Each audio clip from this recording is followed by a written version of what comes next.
Good afternoon, everybody. Hello and welcome to the CASLPO EForum on unconscious bias and cultural competency featuring Dr. Nafisa Jalal, who will be introduced more fully later. Just a couple of housekeeping items before we begin. Please close other running applications or programs to help maintain a stable connection for yourself. The following presentation is intended for educational purposes only. The scenarios presented today are based on the input received from registrants, so thank you very much. The information presented is not intended to provide legal advice.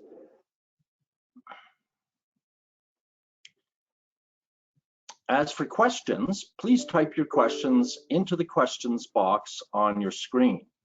CASLPO staff will be monitoring the questions, and time permitting, the presenters will address as many questions as possible. Those we can't address, we will be collecting and reviewing, and we will try to address as many of them individually as we can, or as we did last year after a similar webinar, we'll try to address them through frequently asked questions. But we will let you know exactly how to follow up on those matters. Okay, before I begin our land acknowledgement today, I want to take a moment to reflect on where we all were last year at this time when we provided a similar webinar on diversity, equity, and inclusion. And that webinar took place a short time after the murder of George Floyd on the streets of Minneapolis, which led to the rebirth of the Black Lives Matter movement globally. And today, as we gather, unfortunately, many of us are thinking, I'm sure, about the news out of Kamloops, British Columbia recently concerning the devastating effects on Indigenous Canadians across Canada of the residential school system. Additionally, we are grieving and honoring the lives of the members of the Afsfad family viciously killed in broad daylight on a street corner in London, Ontario. These terrible events remind us all once again of the struggle we must constantly wage against all forms of racism, bias, and discrimination. Such hatred and violence has no place in Canadian society. It has no place in healthcare, and we must all continue the struggle to eradicate it. Now I will do the land acknowledgement. As this meeting is virtual and we are not all gathered in the same space, we recognize that this land acknowledgement may not represent the lands upon which you are now.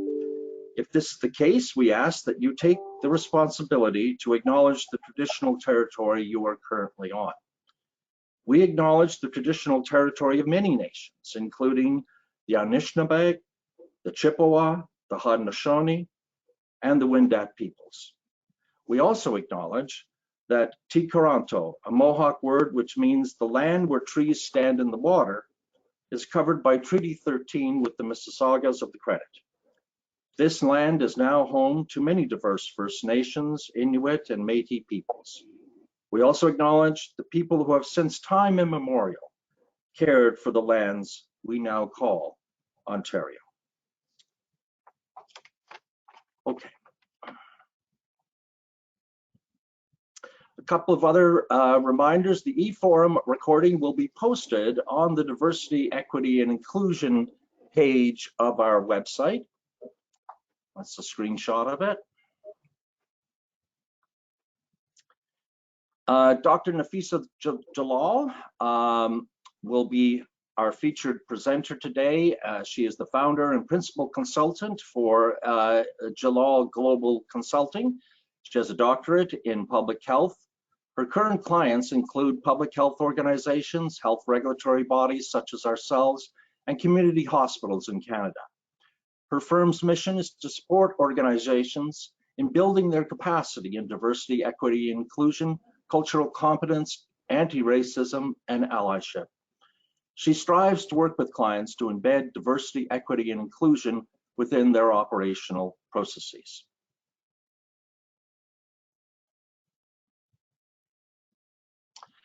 As registrar, I will also be making some remarks here and there. Also, I want to introduce Margaret Drent, who you can see on screen, as she is our Acting Director of Professional Conduct, General Counsel, and DEI Officer.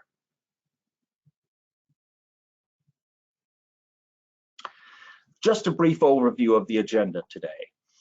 We will be talking a bit about CASLPO's mandate as a regulator, CASLPO bylaws, regulations, and guides, focusing on 3 that are relevant to this session. Bylaw number 7, which is the Code of Ethics, our practice standard on culturally appropriate intervention, our guide for service delivery across diverse cultures. And then Dr. Jalal will be the guest speaker and will be making her presentation.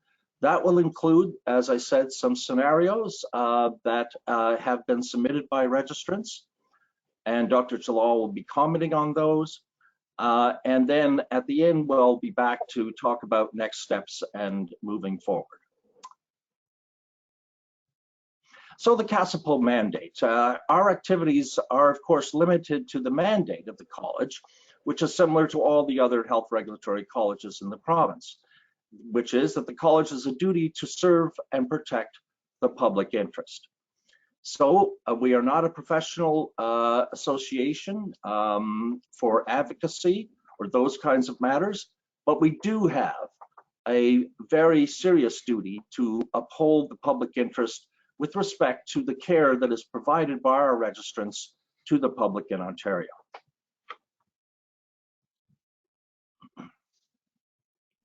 As well, we have the Code of Ethics for registrants of the college, and that is also extremely important, particularly Article 4.1.7, which is that audiologists and SLPs shall not discriminate based on the prohibited grounds in the Human Rights Code.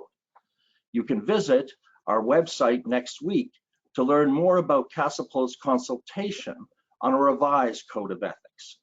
We are as we indicated last year, it is our intent to revise the Code of Ethics because we want it to reflect as much as possible matters relating to diversity, equity, and inclusion, and other matters as well. There will be more information posted and sent to registrants next week on our consultation process for revising the Code of Ethics. And your input will be very much valued and requested by August the 13th. That will be the deadline, but as I said, there'll be more information sent to you next week and posted on our website. We very much invite participation from all our registrants and also from all of our stakeholders, including the public, community groups, and anyone else who would like to participate in the consultation. Now, the culturally appropriate intervention standard, just want to review that briefly, and it is that members must make reasonable efforts to be responsive to socio-cultural factors in all phases of intervention. I'm now going to turn over the next section of the introduction here to Margaret Drent to comment on the Guide for Service Delivery Across Diverse Cultures, another key document that the college has. Margaret? Thank you very much, Brian, and good afternoon, everyone. We're really delighted that so many of you have been able to take some time out of your busy days to join us, and very, very delighted to be working with Dr. Jalal today. I know you're in for a treat, and I am not going to take too much time in my remarks because I know we're all anxious to hear from Dr. Jalal. But the purpose of this segment of the session today is just to really remind you of the 3 key documents that are relevant to CASLPO registrants when it comes to diversity, equity, and inclusion issues. And you will have already heard from Brian about the Code of Ethics, and you've heard about the culturally appropriate intervention standard. And the third document that you're going to hear referred to later on when Dr. Jalal discusses the scenarios is the Guide for Service Delivery Across Diverse Cultures. And so what I just wanted to point out about this was that the purpose of the guide is to broaden registrants' understanding of cultural perspectives and how they may impact intervention. And we strongly encourage you to review the guide because it does include some helpful strategies that you may wish to implement when you're dealing with these issues in your practice. And the guide will, I think, remind you of the importance of being responsive to the cultural perspectives that each individual brings to the clinical relationship. And as is noted in the slide, the guide is also under review, and we very much welcome your participation in that process. It's key. So please do watch the CASLPO website for further information about that, and we encourage you to bring forward your comments and your perspectives. And again, a reminder that we're recording today's session. And for those who were not able to participate today, you will be able to visit the CASLPO website to watch the recording later, and you'll get a message from us, an email message indicating that that recording is available for your review. And as Brian noted earlier, you'll find the recording on the CASLPO Diversity, Equity, and Inclusion page, which we also encourage you to visit because it has some helpful resources in this area. So without further ado, I want to turn things over to Dr. Jalal, and again to express our thanks for all the work you've done in helping us to get ready for today, Nafisa, and we're very much looking forward to it. Thank you so much, Margaret. Thank you, Brian. Good afternoon, everyone. I will just, Samita, when you give me the... Yes, I can confirm I can hear you well. I can see you. Can you see the slides? Let's just make sure that we have everything on screen. Yes, I Perfect. can see. Okay, the slides everything's are visible. Wonderful. Thank you so much. Thank you, everyone. Good afternoon, everyone. As my colleagues have just mentioned their thanks, I want to mention mine again to say that I appreciate in your busy day that you've come to join us for this session. And I'm really excited to be here with all of you.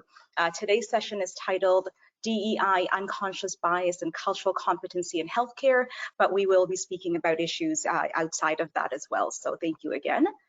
Just a tone of safety and respect. I encourage all of us in this session and in other sessions that we join in the future to make sure that we participate. I know this is difficult under the technological circumstances versus the in-person circumstances to be able to participate. And so I encourage all of you to type in your comments, to document what you're thinking as I'm speaking, and we will make sure that we find a way of responding to all of you. Some questions we'll take today, others we will find other ways of getting you a response. So definitely make sure that the online platform does not deter you from participating to your fullest. Please be empathetic at all times.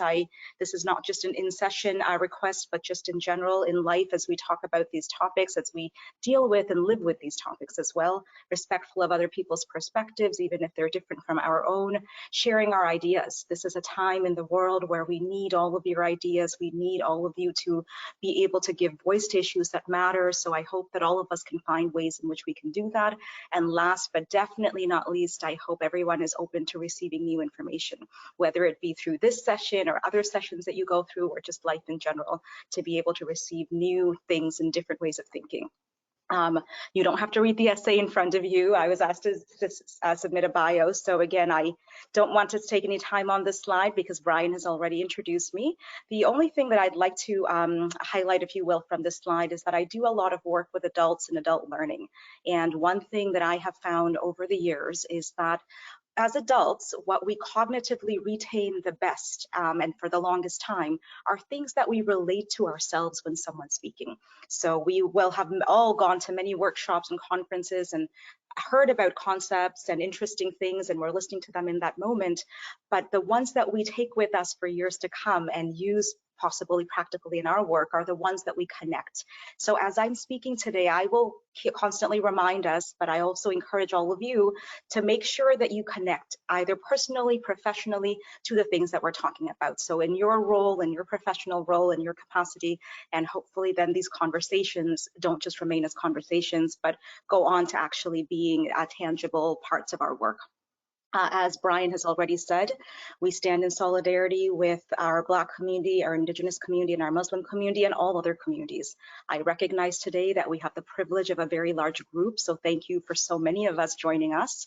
And I recognize that in that group, we have so many people from so many different backgrounds who are going through so many issues right now. We recognize that we are not okay, and we recognize that there is a lot going on, and so by highlighting these three groups, I no way mean to not give importance to all of the other ones. These are just ones that have been heavy for us recently, and so we wanted to take a moment to stand in solidarity with these groups, but with all groups. We've recently had the first anniversary of the death of George Floyd. We have had the 215 children. Oh, sorry, I clicked on the wrong slide. Who have been uncovered, and this is just one of many schools. There are other residential schools who may come up with similar things, so we have to be prepared mentally to know that there may be other news coming our way at all times. And of course, last Sunday, 4 members of a family, 3 generations of that one family were murdered because of their religion. And when the 9-year-old surviving boy walks out of that hospital very soon, hopefully, he will know that his family was murdered because of his religion and their religion. So let us collectively understand that this is not the Canada that we want. This is not the Canada that we can have.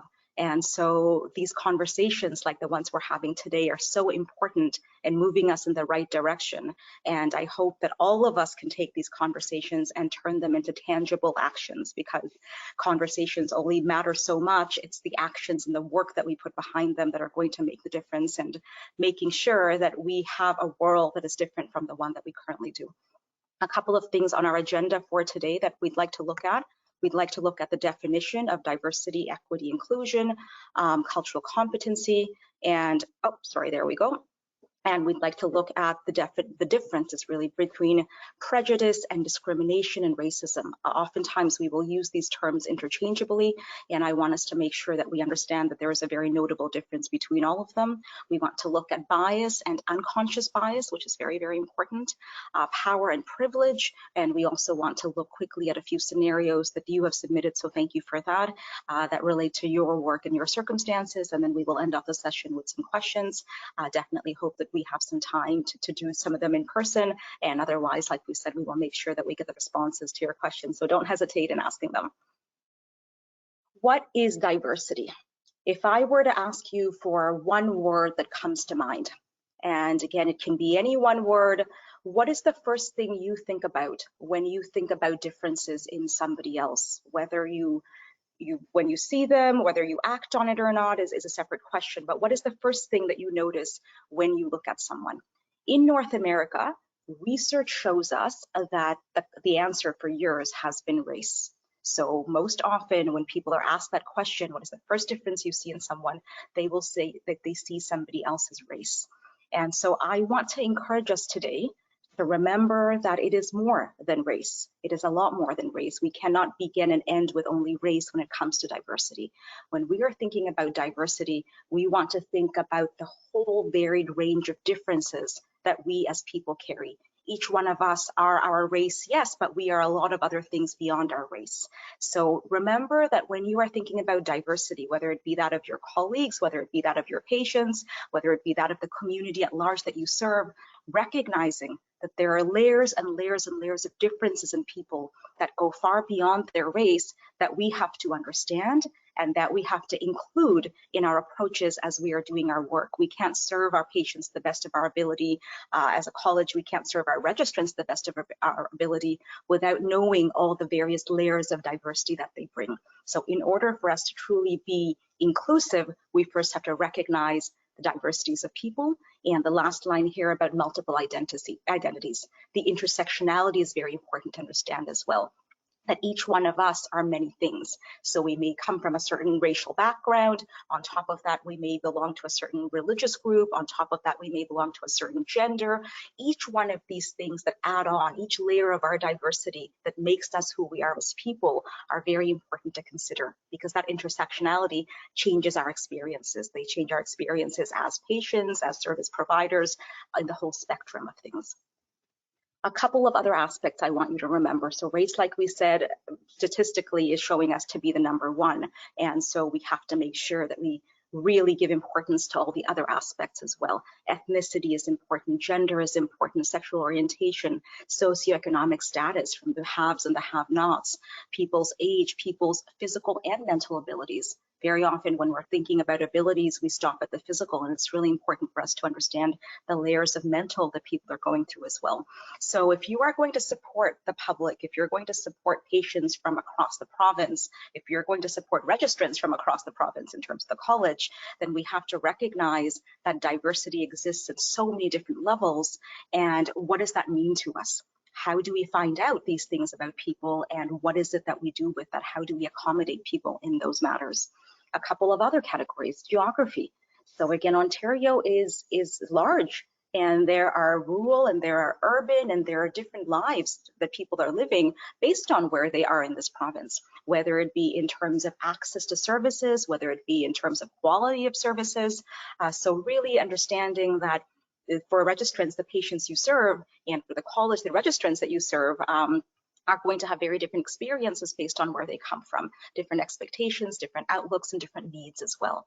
And some other things, marital status, parental status, political belief, our religion, our immigration status, whether we've lived in Canada for generations or are newcomers, all of these things give us the lens to look at life differently. And all of these things have to be considered as we are thinking about how to cater to people best. We are able to cater to people best when we know people, when we know all of their different layers of diversity, and we don't make judgment calls based on just looking at them on the outside and seeing their race. In terms of what we can see, I've got this iceberg here, and I always wonder if it's drawn to scale. So the top part that you see above the water is 10%. And everything that you see below the line, below the water line, is 90%. And what does that mean for us? That means that there is a very small percentage of what you can find out about people, know about people, from just looking at them, from just the visible. So as I look at all of you, as you just look at me, we're going to know the 10%.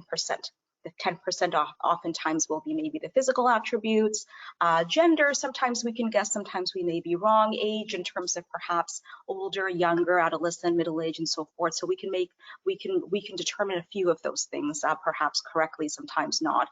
That's only 10%. Everything else is under the surface, is the 90%.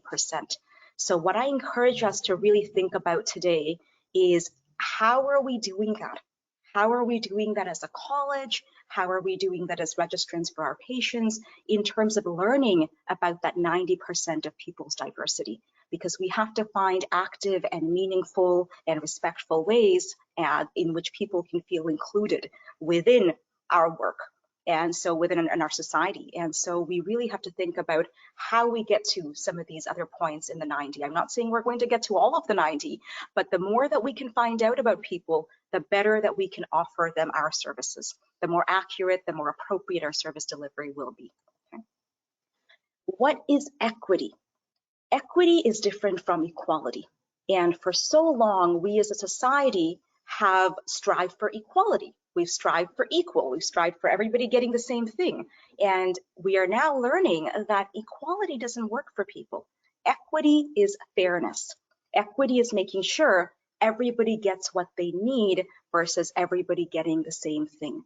And there's a really, really big difference with that, because all of us don't start from the same place in life. All of us don't have the same experiences. We don't have the same opportunities. We don't have the same challenges. So we really have to understand that when we are trying to serve people, whether it be the college for their registrants, whether it be the registrants for the public at large, we have to understand that we have to be fair in our treatment.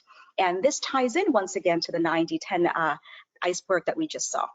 Because the more we learn about people's 90%, the more we can try to be equitable. the more we can understand what their challenges have been, what their limitations have been, and how it is that we can go in and we can elevate some of those spots. I always give people this pizza example to say that if brought in a pizza now and I cut in a slice for every one of you and I said, well, everyone's going to get the one slice and my job here is done, would that work?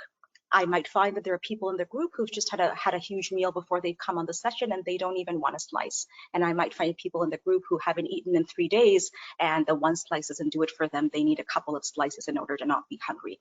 So it is on me, and me can mean every one of us in our individual roles, to understand what our people need.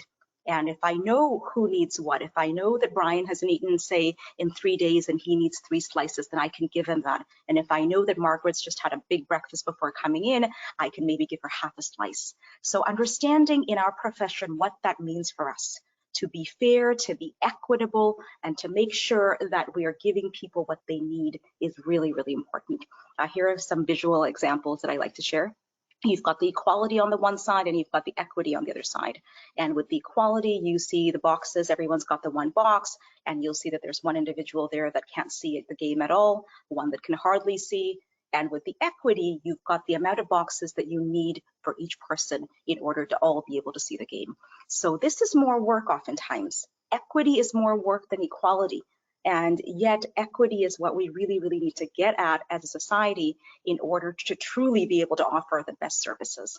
Here's another one here. And the examination part, well, oftentimes we have regulations and rules and policies and entrance requirements into different professions that have certain testing standards that are the same for everybody. And so we really have to recognize that people need different things in order to be able to get to the same place.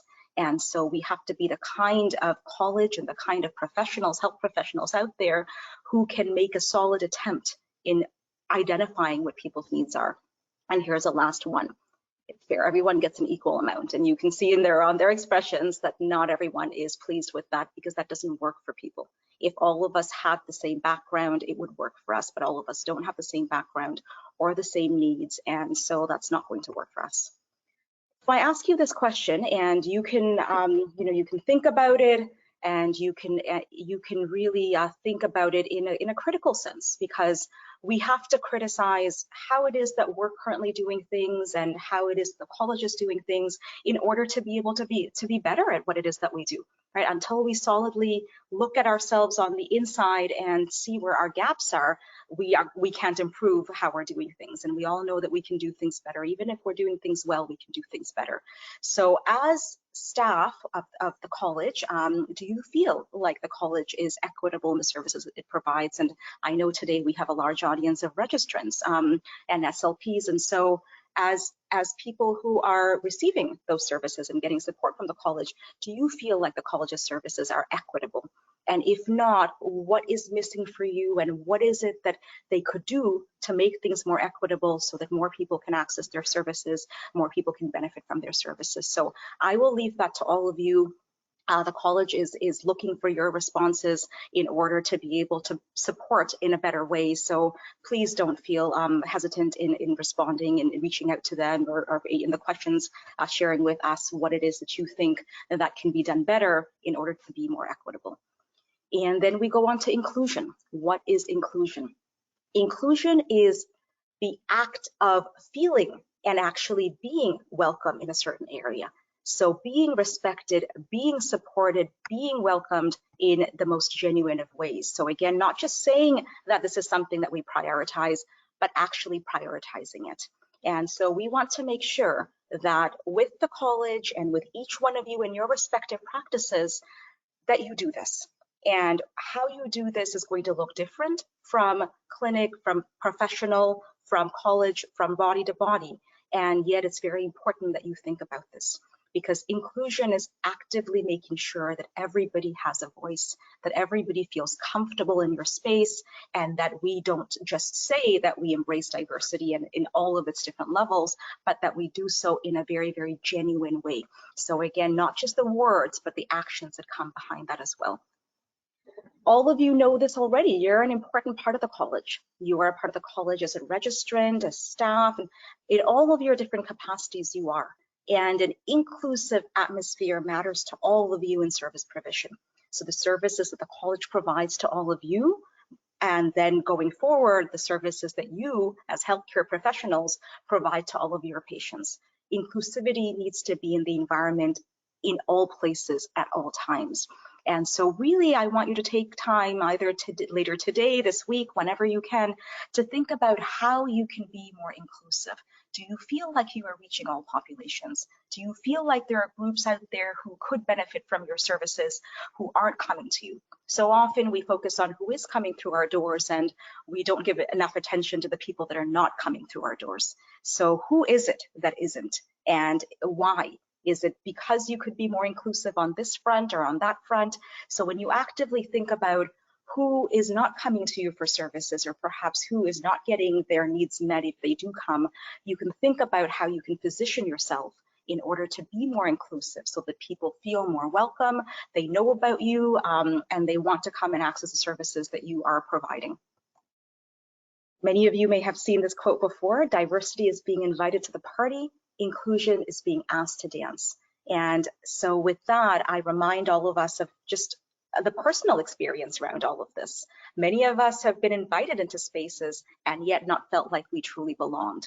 And so it's not just about the diversity piece. It's not just about making sure that we have diverse faces with diverse attributes to them. It's about making sure that everybody is dancing at our party. It's about making sure that everybody can bring their whole selves and their full selves and their authentic selves and be in our space together.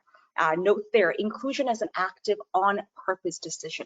So again, diversity is something that we have in our space. We have the privilege of living in a province like Ontario and working in a province like Ontario, where we have the whole world represented here, the whole world with over 200 languages and cultures. And so we have diversity around us. That's not something that we are negotiating or debating.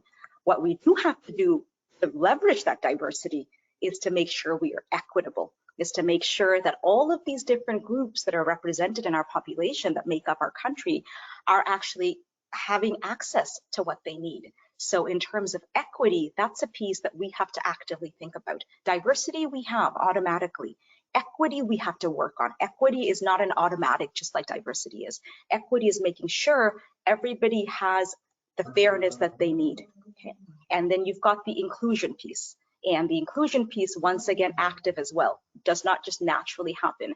Inclusion is you coming up with your policies and your programs and a culture where everyone feels like they have a home in your practice, in your profession, in your college. And at the end of it, when you've got all those three things in place, you have got a sense of belonging. And the place of belonging is really, really important, because a lot of organizations will just stop at the inclusion and they say, well, we've got policies where everyone can come in and do their thing. Belonging is truly being heard, truly being respected, and truly being able to contribute. So each one of you as registrants will want to make sure that you belong to your profession, you have a space at the college where you belong, and you belong to the healthcare profession at large in terms of your voices being heard. If you've got suggestions to make, if you've got improvements to make, if you're going through challenges, to have that support, to mitigate that, to really, really genuinely think about the belonging piece. Every one of us, despite what our role might be in this conversation here today and what our role might be in our profession here today, want to feel like we belong, want to make sure that we have a voice and we are genuinely heard.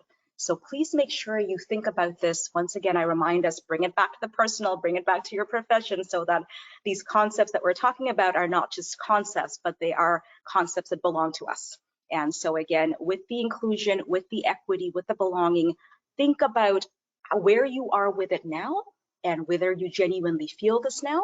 And think about what can be done. What are the gaps? What is missing for you that you can document and say, okay, well, these are the things that I need in order to feel like I completely belong.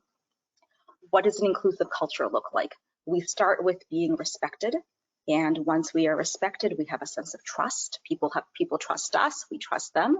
And then we feel the permission to be our authentic selves. And every one of us want to be our authentic selves, whether be as a college, as registrants, as patients, as the public, as stakeholders, whatever our role is, we want to be able to bring our authentic selves to whatever it is our role that we have to perform.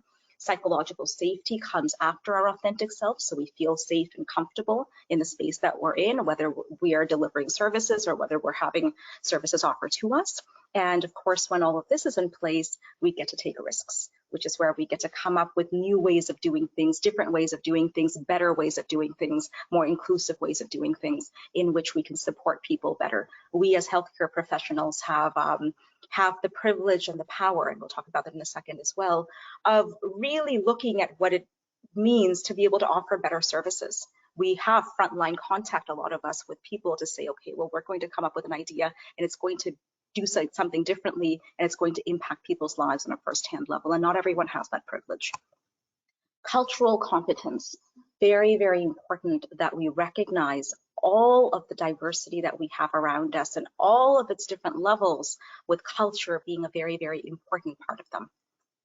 Cultural competence is the ability to understand, communicate with, and very importantly, effectively interact with people from across different cultures. We have all of these different cultures here in Ontario, and the only way we get to leverage that, the only way we get to really get the full extent of what that means, is by interacting with people and knowing how to interact with people from other cultures. Things like hate crimes stem out of many different and systemic and structural issues. But one of the issues that we definitely have to tackle in those conversations, like the situation that we just saw last Sunday, is in respecting and understanding other cultures. So often we fear people that we don't know, and we fear them and we don't know them because we've never interacted with them. So I encourage all of you, I understand that our comfort zone oftentimes is with just sticking with people who are similar to us in whichever ways might be important to you. And I encourage all of us to go outside of whatever our comfort zone is and to really embrace the dozens of different cultures you have around you.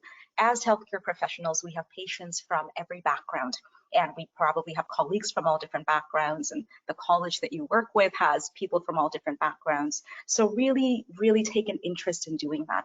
5 elements there. Cultural awareness, so being aware of the fact that other cultures exist and what are they. Cultural knowledge, learning about them. Cultural skill, cultural encounters. We have to do this, and we have to push ourselves to do this and do it in a way where we are excited to, not just that we're mandated to. And a cultural desire. So really understanding that cultural competence on so many levels is about learning about ourselves as it is about learning about everyone else. So being aware of our own worldview. We start with ourselves. We start with what our worldview is and what our thoughts are and how we see things, and then we expand it to where everybody else is as well. So developing positive attitudes toward cultural difference is extremely important. Knowing that just because I don't know someone else's culture doesn't mean that I can have negative stereotypes about them. If I don't know them, then I will learn about them. But many of us will start with a negative stereotype about the people that we don't know very much about. And that is a shift that we need to make mentally, emotionally. All of us need to make that shift, and in our actions need to show that shift to say, even if people are different, in spite of people being different, we have a positive attitude towards everyone and towards that learning process about them. Gaining knowledge of different cultural practices and worldviews is extremely important. Relationship building. I don't need to tell any of you who are in healthcare about the importance of this. This is exceptionally important for all of us if we are going to provide services to the best of our ability and services that meet the standards that need to be met. Relationship building is fundamental to cultural competence. We learn about other people. We are competent about their ways of doing things when we have built a relationship with them, when we actually have a vested interest in them. So again, one of the foundations of understanding is understanding each other's expectations, attitudes as well. So at the college, I encourage all of you to build that relationship with your registrants. I encourage all of you to be able to do that 90-10 iceberg, remember that, and see how many pieces of that 90 you can learn about from your registrants, about your registrants, for your registrants, so that you can offer them the best services that you can. And with the registrants, I encourage all of you, and the SLPs, I encourage all of you to do the same, to build relationships with your clients in a way where you can learn more, with your patients in a way where you can learn more, and where you can understand what their needs are, what their preferences are. Until we know someone, we don't know what they need. All we can do at best is assume. And all we can do at best is look at them on the outside and assume that they might need a few things on the inside. And that's not the best way of getting at things. Okay.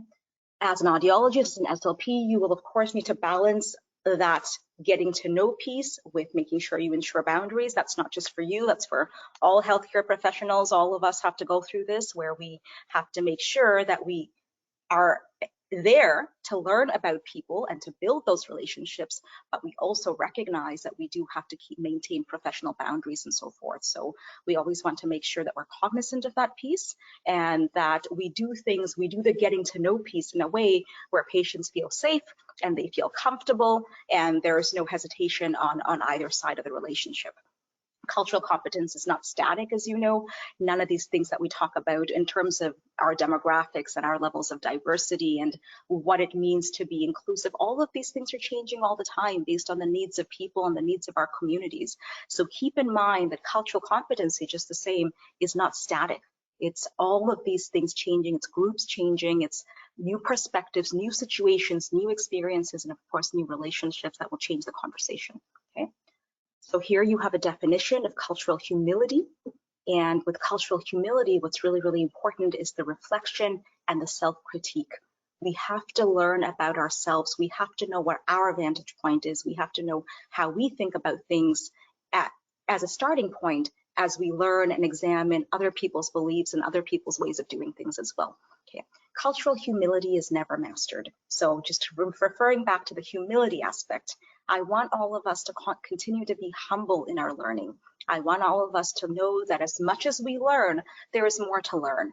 And no matter how much we think we know about a certain thing or a certain group of people or a certain practice or certain way of doing things, that there are going to be other ways, and we have to be humble in the fact that we constantly need to learn, constantly need to do better.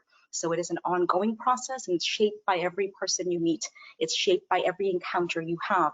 And so we have to have an open mind. Like I said at the very beginning, I hope everyone is open to learning new things about new people, about new ways of doing things, and not sticking to, well, this is how we've always done it, so that's how we're going to do it, and really being open to that change. Be aware, reflective, and understanding. So once again, understand where you're coming from in your background, and so that you can really put that positionality on everyone else and say, well, how can we do things for other people? And we're going to talk about unconscious bias and conscious bias just right now. And I want us to remember this, that as we're thinking about being more understanding and more reflective, we want to make sure we're limiting bias. And so the better we are at building relationships, the better we are at genuinely learning about people's 90% under the water and actually using that knowledge to build a more inclusive atmosphere, the better we're going to be at refraining from some of the biases that are very detrimental to our society. Okay. Prejudice, discrimination, and racism. So I want to take a second now to make sure that we understand the definition between all three of them, because there is a distinct definition, and oftentimes we will interchangeably use those words. Okay. Prejudice, first and foremost, okay, a set of discriminatory or derogatory attitudes based on, it's a key word here, assumptions deriving from perceptions about race and or skin color. So again, the big words here are assuming and perceptions. So prejudice is me looking at you and assuming certain things about you. I will make those assumptions based on what I'm seeing. I see a person of ABC race, and based on whatever it is I think about that race, whatever my perceptions are, I'm going to assume these things about you. Same way, you look at me and you do the same thing. You make your assumptions about me based on the perceptions that you have, based on the race that I am. So prejudice is something that oftentimes all of us do, and many times a day. Whenever you interact with people, you look at people and certain thoughts come to your mind. You look at people, and race, remember, is one of the things that you can see in the top 10%. And we look at it and we tie their race to whatever it is we think about people from that race.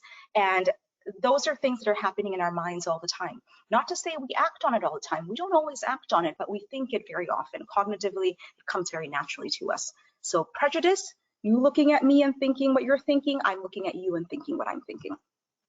Discrimination is different from prejudice.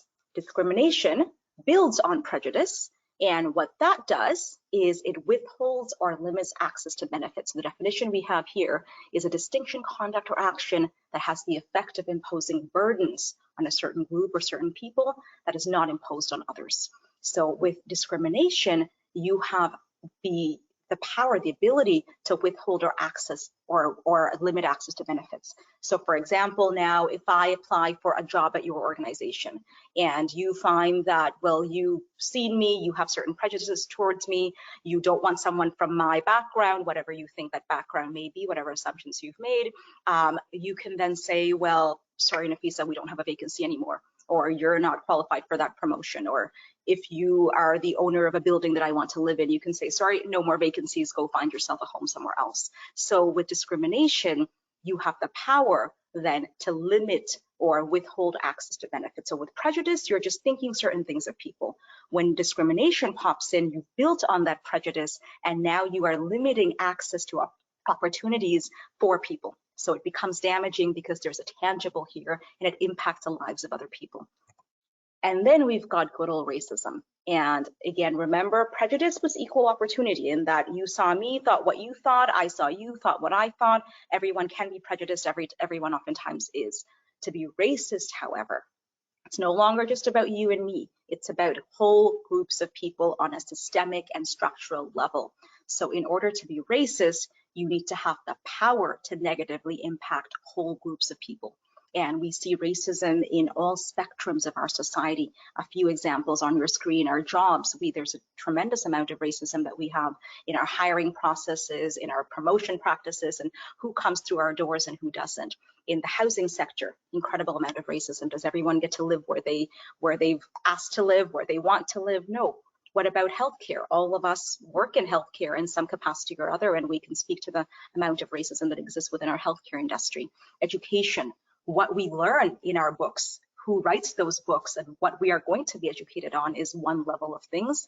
And then, of course, the physical education part in terms of what schools have what resources and who lives in those areas. And it's all a systemic and structural issue that you have to look deep into.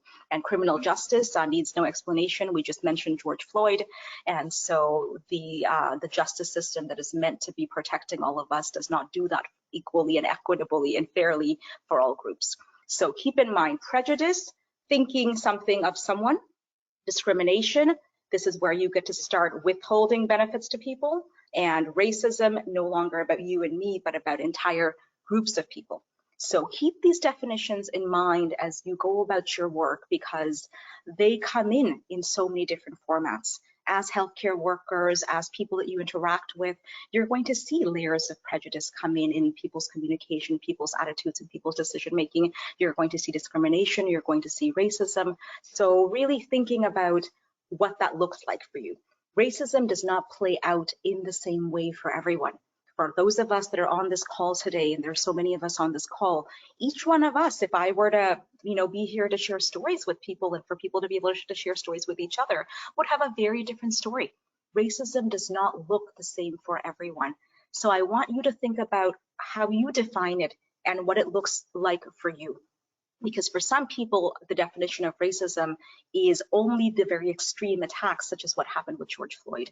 And I would like for all of us to know that that is, of course, one extreme form of racism, but it's not the only form of racism. I hope that all of us here will never find ourselves with a gun in our hand killing someone.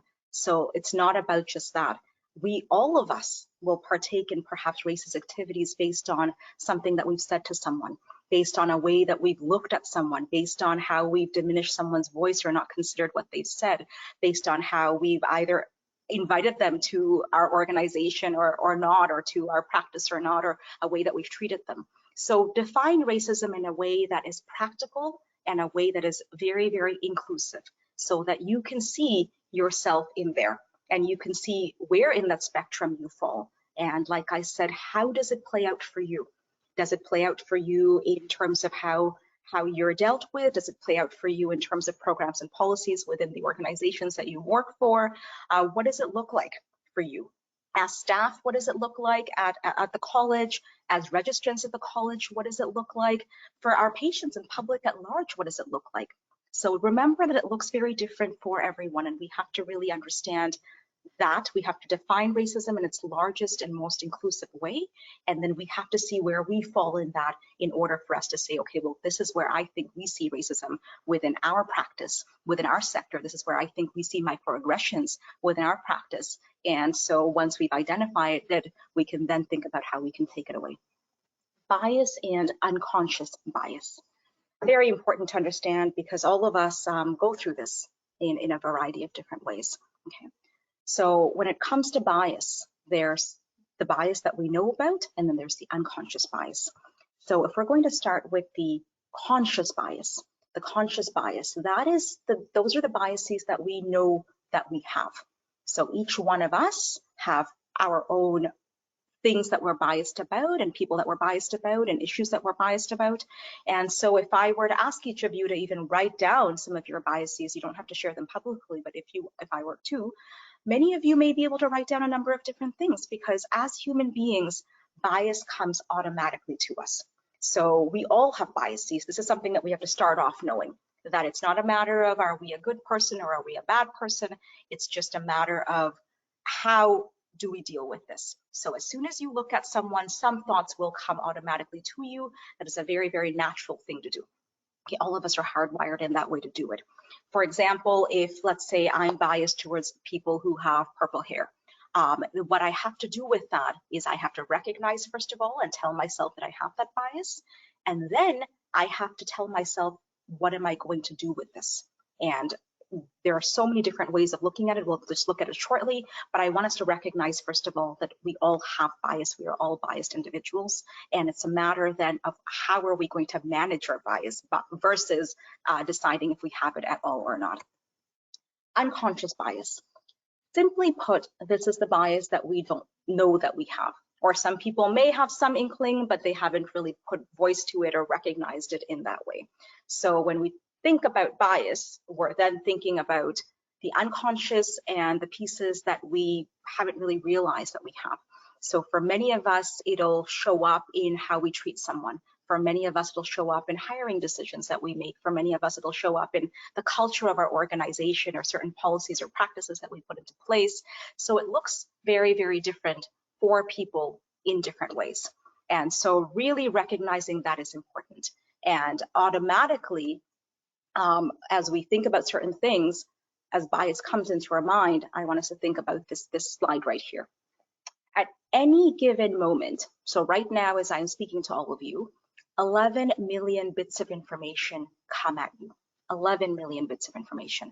So how much of that do we process right away? 50 bits of information. Huge disconnect between the 11 million bits of information that come at us versus the 50 bits that we process right away.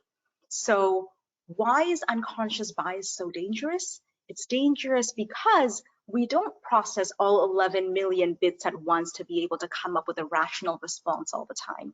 With the 50 bits, our brain scans whatever else there is in our brain about that certain topic, and we come up with a response. So for example, if I asked you right now, does everyone want burgers for lunch? Should I order burgers for lunch? What you're going to do is, in all that I've said, you're going to process the 50 bits, which is probably going to be burgers and maybe lunch, and you're going to scan your brain for what you have saved in there about burgers. And so if your last burger experience was delicious and you really enjoyed it and you can't wait to have another one, very positive thinking, then you're going to say, yes, yep, want a burger. And if your last experience was very negative, if it wasn't very good, or the place you went to was a bad experience, then you're going to say, no, I don't. So what you have saved in your brain is so important, because as you interact with someone, as you are faced with a situation, most times you're not going to get the opportunity to process all 11 million bits of information in order to be able to come up with a rational response. You're going to have to take your 50 bits that you're processing in that moment. You're going to have to scan your brain. Your brain's automatically going to do this. It's not even something that you actively do. It's something that just happens. And your brain's going to say, what do I have saved in my brain about this person, about this group, about this matter? And then your response will come out accordingly. So make sure that what you're saving in your brain is something that you're conscious of, because unconscious bias, without you realizing it, will come out if that's what you have saved in your brain. If you have neutral things saved in your brain, I'm not even saying that everything on your brain has to be positive and just the best of things about everybody, but at least has to be neutral as much as possible, so that when you are seeing someone, when you are in a situation, you can bring in a neutral stance to the situation, and you don't react in a negative way, and you react in a neutral way. So every time you're thinking about what you're saying or how you're acting to something, remember this slide here about the 11 million bits that are coming at you every time you interact with anyone, and the 50 bits that are processed in that moment. So how then do we address unconscious bias? Because the conscious bias, like I was just saying, I had that example of the person with the purple hair. If I know that, say, I don't like people with purple hair, then first step for me to do is to accept that, to say, okay, Nafisa, you know that this is a bias that you have. And the second step for me is to consciously say, well, every day that you come into work, you're going to have to make sure you put that bias outside the door, so that if someone applies to your firm who has purple hair, you will look at their application. If someone internally applies for a promotion who has purple hair, you will consider them the same way you would anybody else. So really recognizing, first of all, our biases, the conscious ones, and making sure we actively know what we are doing in order to not have it be a part of our judgment call, our decision making as we serve our patients, as we serve our community. Okay, that's the first one. With unconscious bias, though, like I said, those are things that we don't even know that we're doing sometimes. So the best way to recognize those things, the first way sometimes to recognize those things, is to really judge the actions that you're taking and see what triggers you. If you see a person and repeatedly you find that either that person or someone from that group triggers you some way, you have some kind of a reaction, you have some kind of a feeling, it's not a very positive one, note that down for yourself. Whether you write it down or you recognize it and you just make a note of it mentally, note that down for yourself. To say, for some reason, every time this happens or I interact with someone from this group, I feel a certain way. It's not a positive way and I feel this way, because that might be a good entryway for you to explore, to say, am I biased towards people from this individual and from this group? So as with any change in behavior, self-awareness and acceptance is critical. Very oftentimes we might feel these triggers with people, but we don't actually let ourselves process that or accept that, and we just think, oh, maybe it's just a one-off and whatnot. Pay very close attention to the feelings that come up for you. Very close attention. Some people we see and are filled with positivity with. Other people we see and we feel something that's not as positive. It doesn't have to be something as extreme as hatred. It can be something as extreme as uncomfortableness. For some reason, when that person comes and speaks to me, I don't feel very comfortable, or I'm just not feeling very good about it. Notice these things in yourself. Those are things that you can notice that other people may be able to, but you're going to be able to do it better. Change comes from a place of awareness. So being honest with yourself about how you're feeling is really, really important. And once you've identified what those things are, from your triggers, from how you're feeling, you're going to be able to confront them. So you're going to be able to do for them the same thing that you did with the conscious bias, right? Which was, okay, I recognize this as a bias that I have. I'm going to put it on the table, and I'm going to make sure that it doesn't interact with the rest of my day. So think about it in those different ways. Pause. The pause method is a popular one that people look at as well, to just sum up really what I said in the last slide about paying attention to what is happening beneath the surface. All of us, as we go on with our day, are just doing one thing after another and not taking the time sometimes to reflect on why we're feeling the way we're feeling and what's happening beneath the surface in certain situations, especially when we have, a busy roster of patients. It's one person after another, and we don't recognize sometimes if our treatment with certain people is biased based on how we feel about them, because we've just gotten so busy and are working with somebody else next. So really pay attention to what is happening under the surface for you, under the surface of what you're feeling, under the surface of the situation at hand. Acknowledge your own reactions, interpretations, and judgments. We all have judgments, we all make judgments, and we're very quick sometimes to make them. So really understanding and acknowledging that for yourself. Why do you make that judgment? Whenever it comes to this group or that group, what is it that automatically makes you feel that way? The you in pause, understand the other possible reactions, interpretations and judgments. So what could be other ones? There's you thinking what you're thinking. What could be other ways of possibly thinking about this? And then, of course, searching for the most empowering and productive way forward, and then executing that plan. So this pause method works very well, and it looks different from organization to organization. So a lot of organizations have said, okay, well, we have unconscious bias in perhaps our hiring practices. So what are we going to do about it? All of us want to hire the best people, of course we do, but seems like our biases are still getting in the way. So then what do we do? And so they've come up with methods like the blind hiring practice, where you don't get to see someone's name when you're at the initial stages. So there's no bias around people's names and their backgrounds and their gender and other things like that. You have hiring panels that have people from very different backgrounds, so that even if I'm biased towards someone, perhaps the person next to me will not be biased about that same thing, so that we get a more fair, equitable process going on. So think about what this pause method as you are thinking about dealing with your unconscious biases. Think about how you can deal with them, because the truth of it is that all of us have our biases, and the most important thing is that we know how to handle them. So we just have to know what to do with each one of these things. And here are a couple other suggestions. Ask, don't assume. Very, very often we are very happy to just assume what somebody else is feeling or thinking or needs versus just asking them. And so we have to get back to a culture of doing the asking, especially those of us that are in this field of working with patients, working with registrants. These are all very vulnerable professions because it's healthcare. And it's really important for us to understand what exactly people need versus what we think they need. There is a difference very oftentimes with those two things. Choosing inclusive words in all of your communication.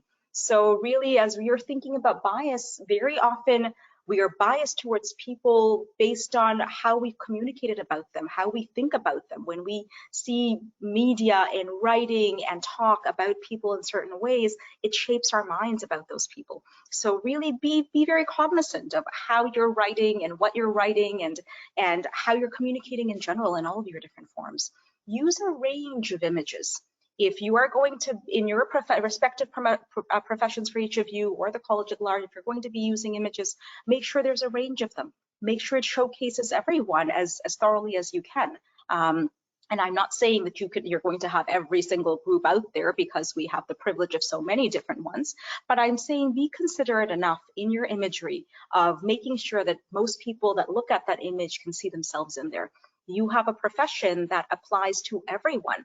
With speech language pathology, this is something that cuts across race and religion and culture. It's not that people of one culture need your services more than another, or people of one religion are exempt from needing these services. And in healthcare in general, we cut across all sectors of everything. So we have to make sure that when people see us, they see themselves in us. They think that this is a service that they can possibly approach, and they can possibly see if it can help them.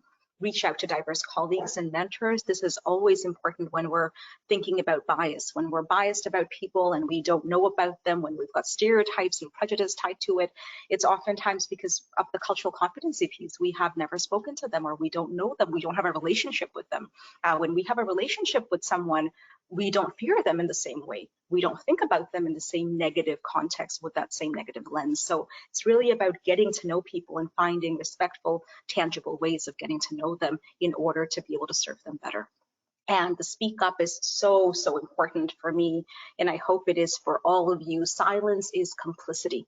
Silence, being quiet, means you're taking a side. For so long, we as a society have just kept quiet about issues going on because it's either somebody else's problem, or it doesn't impact me personally, or I'm not in those shoes. And I really, really want us to recognize in this whole conversation of equity and inclusion, especially inclusion, where we are saying that everybody matters and everybody's voices matter, and we want to build a profession where everyone can be themselves, we really have to speak up when we see injustices.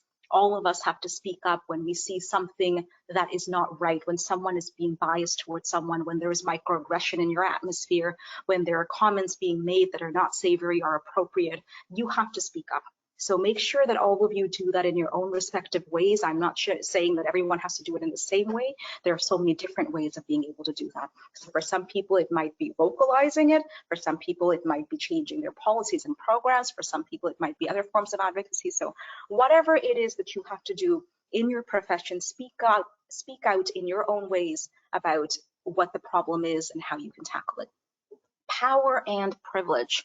And oftentimes when I ask healthcare professionals if they think they have power and privilege, they'll say, well, it doesn't feel like it on an everyday with everything that we're doing and everything that's going on around us. You know, on most days, we don't feel very powerful. We just feel very exhausted. So again, I want us to recognize that as healthcare professionals, we have power and we have privilege. We are in a special place where we are able to make decisions for other people. Not to say that we don't have their consent. Of course, we have their consent, but we're in a place where we can advise. We're in a place where we can suggest. We're in a place where we can give an educated vantage point and bring something to the table that they did not know perhaps as they came to us. So there's a power in that. There's a power dynamic in that, and there's a sense of authority in that. There's a sense of authority in knowing more about a subject, in that you are in a role to either help someone or to not help someone. So know that privilege is a special right or an advantage that certain groups have that other groups do not. And all of us will recognize and will know that certain groups among our community are more privileged and hold more power than others. So as we think about us as professionals, let's recognize that we do have power and we do have privilege. And what does that look like to us?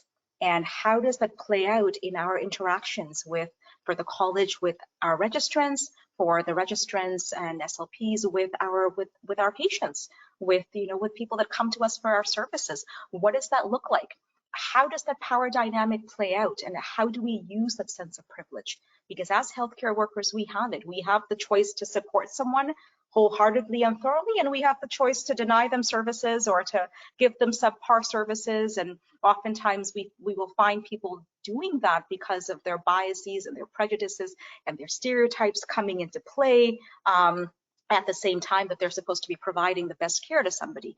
So really think about the connection and everything that we're speaking about today, because they're all very connected, not just in conversation, but in action and in practice. So knowing that you have power and knowing that you have privilege, as professionals, as healthcare professionals, and as regulatory bodies, and whatever your role might be in this conversation, how do you use it, and how are you cognizant of it, and are you even cognizant of it?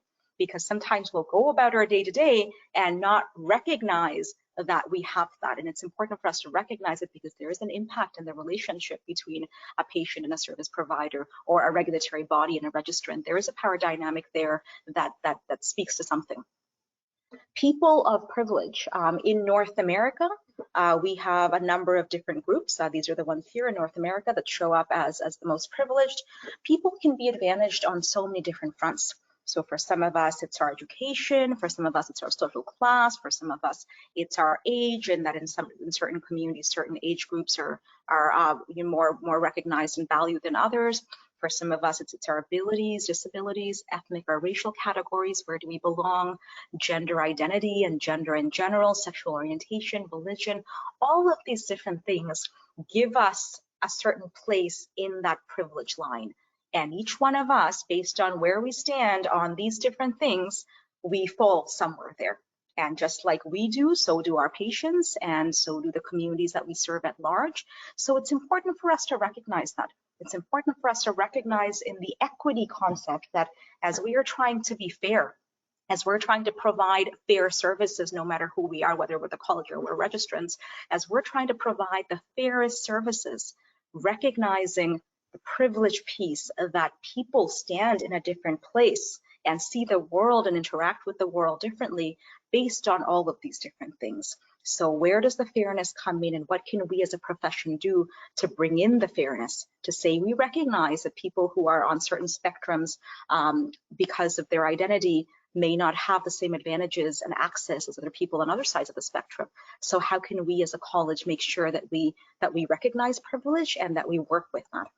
In North America, these are the groups that we see most often. Research shows us that people with these traits have the most privilege.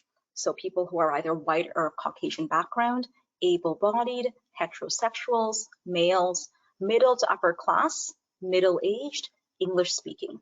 And oftentimes I think research is showing it's not just English-speaking, but English-speaking without an accent. There's a whole spectrum of prejudices and stereotypes that come in when you have an accent that is not considered either Canadian or North American or whatever it might be. So again, when we say privilege, privilege is reserved for people who have all of this to begin with. And then, of course, you've got people with pieces of privilege who may not fall under this as well. So you've got people, like I said, education is one thing. If you're highly educated, you can find privilege in certain areas. You know, if you're female but accomplished in certain ways, you find yourself in privileged areas. So again, this is not exclusive in terms of nobody else having privilege outside of this group, but this is just to say that research shows us that people who adhere to these traits are at the furthest spectrum, the highest spectrum of the privilege line. And then, of course, everybody else, based on who each one of us are and what we've accomplished in life, what we look like, what we sound like, where we come from, what our realities are, will put ourselves in some place in that privilege line. So recognize what that means for you. Once again, like I said, let's tie it back to us. Let's tie it back to us as registrants, as service providers, and think about whether you think you have privilege. Do you think you have privilege through your specific association with the college? Do you think you have privilege for CASLPO as a regulatory body? Do you feel you are privileged as a registrant or as an SLP? Really think about where that lies for you. And then, of course, think about the people that you serve and who are you serving? Who are you serving and what are their needs and so forth. And so I'm just going to do a quick time check to see if I can. Okay, so I'm going to go ahead with the case scenarios and then we can definitely take some questions as well. Okay. So here are our 3 cases. I believe more were submitted, so thank you so much to everyone who submitted cases. They're all very relevant and they're all very important in the context of our conversation. And hopefully in these 3 that were chosen, you find yourself in there as well as having shared that experience or having interacted with it at some point. An elderly gentleman is referred to an SLP for assessment following a motor vehicle accident. Upon arrival, the SLP learns the patient does not speak English and is attended with an adult child who is fluent in English. How should the SLP proceed? So many of you may have had interactions with people for whom either English is not their first language or for whom it's not their fluency or their language of comfort, and so they will come with somebody else. And language is really, really important because as healthcare professionals, communication is key. We have to make sure that we are communicating in a way that is appropriate and informative and respectful and really getting the message across. So we want to make sure that people can understand us, and we want to make sure, of course, that we can understand them. So first and foremost, we want to look at any interpreter options because we want to make sure that, like I just said, that communication piece is done as accurately and as smoothly and as comfortably as possible. And so thinking about all of the possible options for what an interpreter could look like. Do you have, and again, you have a guide for service delivery across diverse cultures on page 5. We have some examples from that, but please make sure you reference all the materials that the college has. They've put together some fantastic pieces, and if there's something that you don't see in there, please be generous enough to share with us what you don't see so that they can go on to sourcing that for you. So thinking first and foremost about exploring those options. Who can interpret this conversation for us and who can do it to the best of their ability? Okay, so remembering that you are responsible for the most appropriate methods, okay, of interpretation, of translation. So whatever the most appropriate one for you is in each situation is going to look slightly different because each one of you are going to be in a slightly different context, right? Consider the use of professionals. So again, if you have access to professional interpreters, then that's usually where we want to go. We want to go to the professional space and keep the personal space as a backup. So again, family members, friends, colleagues, it's great if they're there, and sometimes they are our only option, and that's fine. But look at the professional first, because you have to remember that the patient's best interest is the priority. So even if it's a little bit more inconvenient for you, even if it costs you money, whatever it is that you have to do to sort that situation out for them, the professional is where we want to start off with. And if you find that the professional is not possible, then we turn to plan B, which is the family member or the colleague or the friend or whoever is the quote unquote the informal interpreter, right? Is the informal one. And what I've highlighted here is really, really important. Make sure that you explain to them that the communication that they're going to be translating be accurate. Really be not expanding on what it is that you're saying. As people, we often tend to do that very naturally without even realizing we're doing it, right? Someone tells us a story, and then by the time we tell that story to somebody else, many things have shifted, at least some things have shifted in translation. And it's very common because we add in our own lens, we add in our own interpretations of the situation, we add in how we've heard things and how we've understood things, which is different from person to person to person. So really make sure that you caution them on that first and foremost, to say that you really want to make sure that you communicate exactly what it is that I'm saying versus expanding on anything, because expanding on anything in a healthcare setting can get to be a very different diagnosis altogether. Okay, preparing everyone for what is required in that session, especially when someone is an informal interpreter and they may or may not have done this before. So knowing that it's going to be a conversation where you're going to be really speaking openly, and what is going to be involved in it, what is their role in it, verifying that the person takes the role, can clarify culturally specific topics and ask culturally relevant questions is really, really important. So in all of the work that we do, we want to make sure that we're keeping in mind all layers of people's diversity, and cultural is a very, very important one. People come from different cultural contexts, they have different understandings of issues, and so you want to make sure that you understand where they're coming from in order to be able to provide them with the best services that you can. So what are the culturally specific nuances in this situation? You want to make sure that you really recognize that as best as you can, okay? Understanding the confidentiality part of it is really important as well. So making sure that whether it be a family member, the professional interpreter will oftentimes know this already, but especially if it's a family member, a friend, or someone else, that they must understand the importance of keeping this confidential. And as healthcare professionals, we automatically do it, but whenever we bring in someone who is not a healthcare professional, who is here to support us in some other way, they have to be reminded of this as well. And then the consent part is extremely important. We want to make sure that we get informed consent from people. And informed consent only happens when people thoroughly know what it is that is being said to them and what it is that's being offered in that circumstance. So really understanding that there are so many different ways in which we can do the consent process, but first and foremost, it has to make sure that it covers the fact that people genuinely understand what they're consenting to.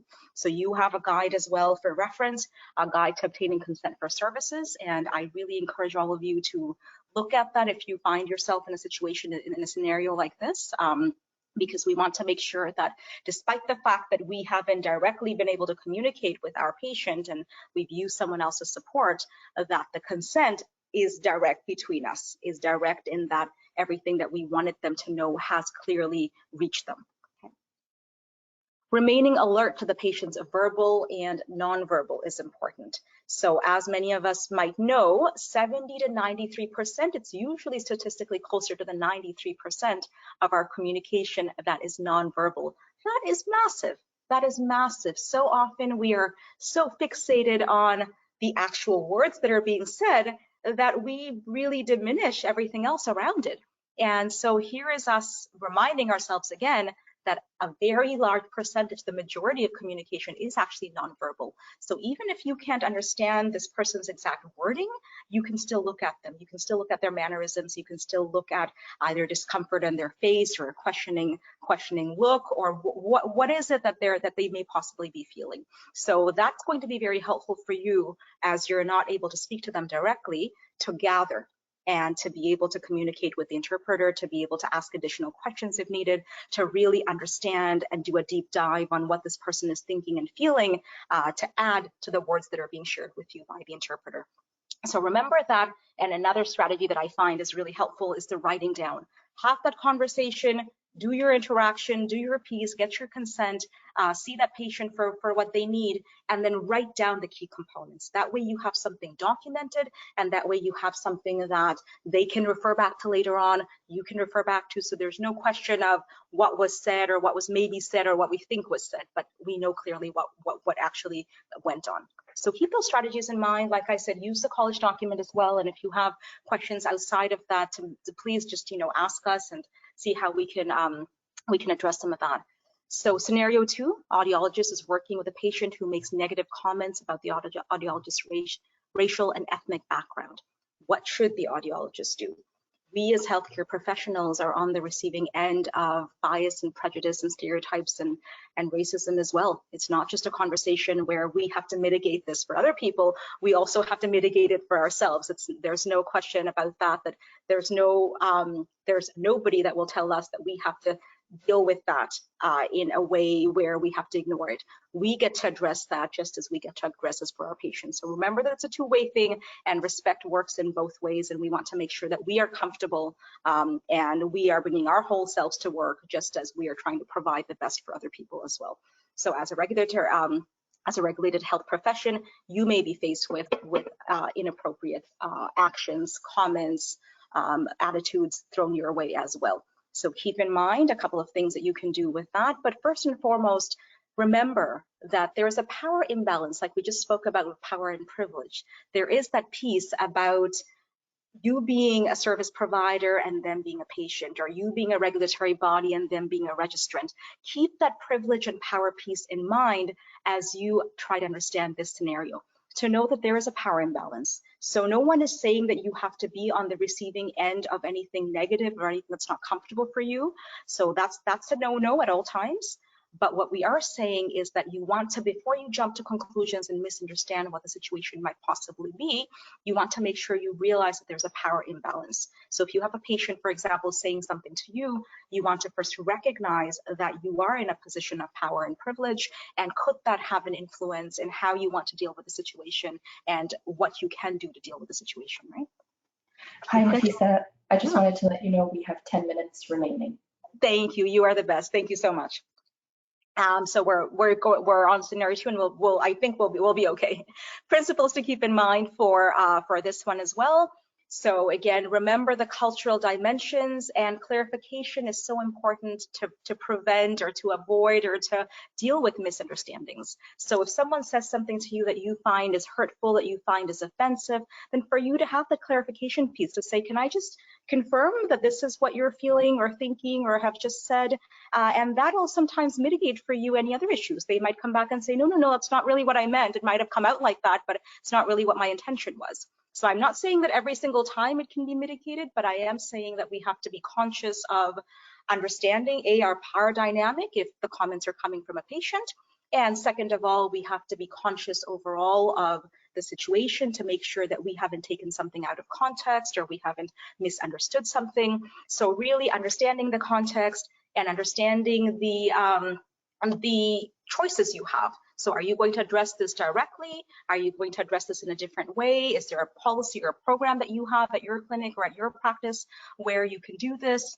And ask yourself also, if this was a colleague, if this was someone on an equal platform, how would you deal with it versus if you're dealing with it from for example, a patient?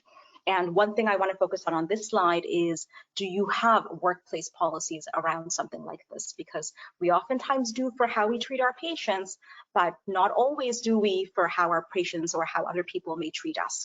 So are there some things in place for that? A patient code of conduct would be really, really helpful for you to have in order for you, and again, write it in plain and simple language, post it where everyone can see it and has access to it, but really where you can define how you deal with these situations. Really important that you deal with them and that you are comfortable in your role, and making sure that you mitigate those negative responses for you as we are trying to do for other people. And our third scenario is a really, really important one as well, and it's around accent modification, and SLP is approached by a person who's seeking accent modification. The SLP learns that this person was asked by their employer to get these services. What should the SLP do? And this is a really interesting one for me because I'm not an SLP, but I'm in the healthcare profession. So when I first learned that you offer this service, I thought it was really, really interesting. And I feel like it's one where people stand in different places, and I feel like it's one where there can be a lot of conversation around. So another day when we have a platform where we can speak to each other directly, I'd love to hear some of the different thoughts and opinions that come out of offering this service, and perhaps some of you might want to comment in the comment box. But just to remind us, accents are not a communication or language disorder. They're not. They're really, that's not where things are. So accent modification is an elected service. So you as SLPs, as you know, you do address this and you do offer this service. And we want to keep in mind that we want to know as much as we can about the patient in terms of why they're going forward with this, why, whether it be if their employer has demanded it, and how do they feel about it, and just really the context around these things, right? As an SLP, as a healthcare worker, as a healthcare professional, you get to offer these services because you have knowledge of speech and sound and stress and notation, so very specific healthcare needs. So you are providing this service in a context of healthcare. You're not providing it in a context of promoting a culture where different accents are not welcome. That's not where we're going. On this conversation of diversity, equity, inclusion, and anti-racism, I want to remind us that all accents are welcome and all accents are equally valuable. And if someone has an accent that is not North American or Canadian, then more power to them because they speak other languages that maybe you and I may not. So really understanding and recognizing that accents are not the problem, that we do offer this service under specific circumstances for people who need it for different reasons and who choose to have it or their circumstances around that. So what I would like us to understand as we provide the service is that we provide it in the most culturally competent way that we can, that we provide it in the most educated way that we can to really support this person. So the fact that the employers requested it, that's not in your control. But what is in your control is really understanding the patient perspective, really understanding the sociocultural backgrounds that go with it, and understanding that as we are trying to be culturally appropriate in providing our services, all of the pieces that you see on your screen for culturally appropriate, for ethnicity and custom and sexuality and religion, they affect how we're going to do this with the screening and the assessment and the communication and the therapy. So we need to take all of this information and we need to incorporate that into what we're going to say and how we're going to provide that service. Each patient is unique and should be treated accordingly. Every single case, especially when it comes to this service, is going to be very, very unique. And you want to learn as much as you can about the context around it. And this slide, I think, is really important as we end off exploring the patient's thoughts and feelings about the service, especially if the employer has mandated it. Just to ask them, how do you feel? Is this something that you feel positively about? What are your thoughts on it? And do they themselves want to receive this? These are all things that you're in a position, because if the more answers that you know to the questions that you're asking, you get to provide a more thorough and holistic and healthcare specific service. And that's really, really important for all of us to do. And of course, the consent piece, I cannot explore enough. You need to make sure that you have consent in a way where people understand what possibly the biases might be, what possibly the risks might be, and really using all of those pieces to provide a service that you feel is going to be most beneficial for them. Evidence-based approaches are the ones that we want to go to, so to educate ourselves, and also remembering our own biases in the situation, right? Each one of us stand on a different spectrum, I think, when we come to some of the services that we offer. This is one of them. There may be others, but we have our certain views on what services should be offered and what shouldn't. So make sure that if you are offering a service such as this one, which you are, that you learn as much about the patient and about the context and about the why and the how, and making sure that they're comfortable and making sure that they're fully informed on what this is before you go on to treating, just like you would with any other diagnosis and treating and so forth. And lastly, before we take some questions, I'd love to remind us of the call to action. I know our time today has been very, very short, and there's so much more that I wanted to say and so forth, but I want us to later on today, as the week goes on, to just think about what action you want coming out of this time that we've had together.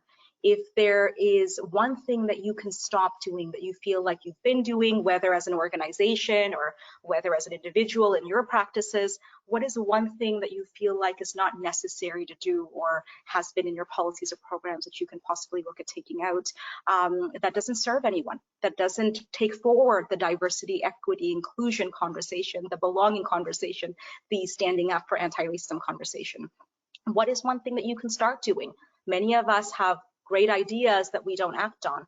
What can you start doing? And that start can be as big or as small as speaking up, and speaking up about issues that matter, and speaking about issues that you're seeing, either whether it would be in the college context or in your practice concept, or just in the sector in general, in your work in general. What is something that needs to happen that you can initiate and you can start and others can follow and you can lead the way on? And what is something that you do really well, whether it be at the college level or each one of you in your practices, that you would like to continue and hold dear to you as you continue this work forward, as you continue to build practices across the province which respect and celebrate diversity and acknowledge diversity, which really genuinely are equitable in terms of leveling the playing field for people on access, on quality of services and the whole bit, and of course are inclusive, meaning that every single person is welcome and every single person is going to be able to have a voice in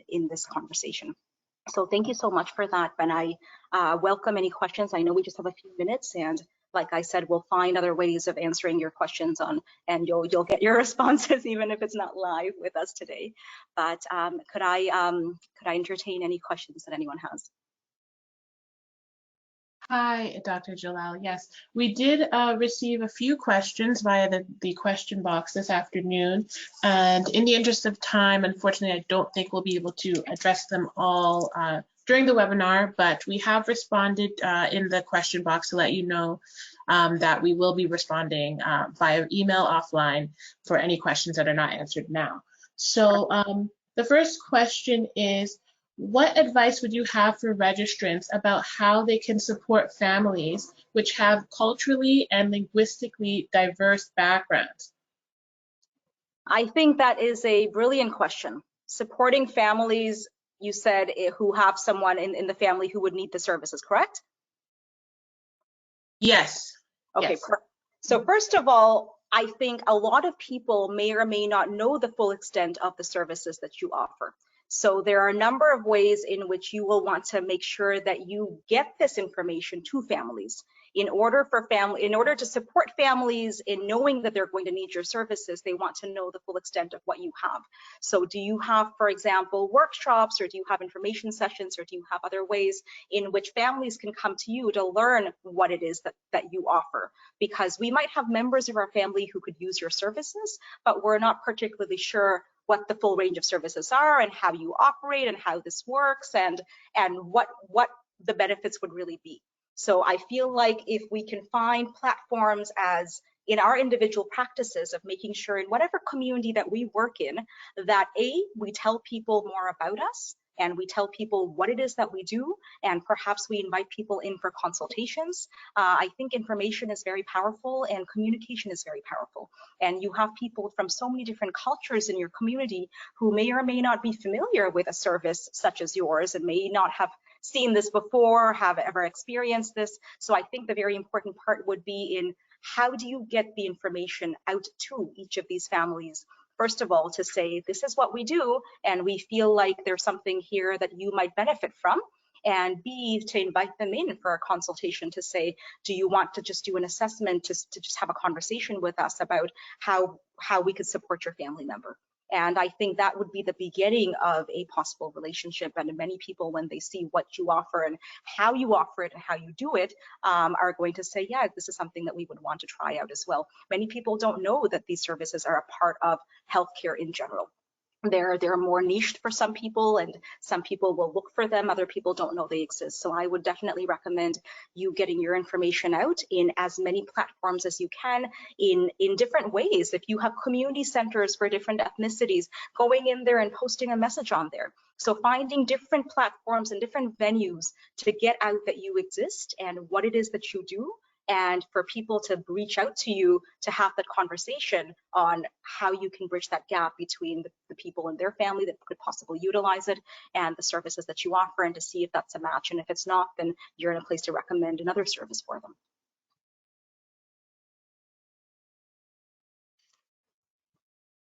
Thank you so much. I believe that's going to be the only question that we have time for today. So I'll turn it back to you all to close out the session. Thank you. No problem. Thank you, everyone. And we will, like I said, find a way of answering your questions and getting them back to you. So thank you very much, Dr. Jalal. We